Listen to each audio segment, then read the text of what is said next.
po sa inyong lahat. God bless po. Today is Monday. So, umaga na, makulimlim guys dahil halos 2 araw po guys na umuulan, hindi huminto.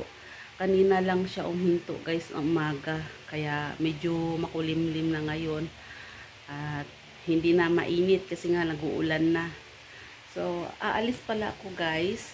Pupunta ako sa school ng aking bunso dahil kukunin ko na guys ang kanyang card dahil wala na silang pasok guys, kaya pinapakuha ang kanyang teacher, advisor niya ang kanilang card.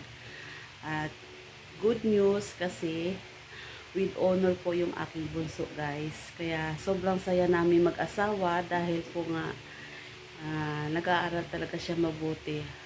Every year yung guys, mayroon po silang award ang kanyang kuya, kaya mamaya-maya aalis ako. So, ang maiwan dito sa bahay yung aking bunso dahil yung aking panganay guys, maaga yun umalis, 4 AM pa lang umalis na yung guys dahil may pupuntahan silang lugar kasama ang kanilang mga teacher at kanyang kaklase.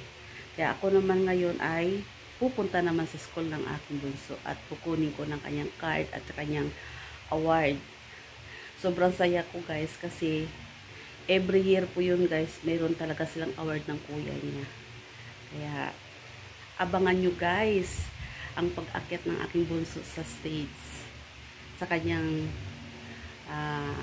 recognition. Hindi ko pa alam guys kung kailan ang kanilang recognition. Baka itong week na ito kanilang recognition. Kaya aalis na ako mamaya-maya guys. I've seen a lot of change, been through a lot of pain. Some things are not the same as they were a year ago, but all will be okay. I move on each and every day. The past is where it stays, way back a year ago.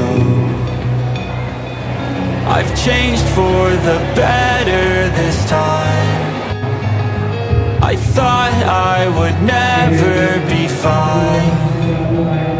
I strive just to say I'm alright, and for the first time in a long time I'm alright.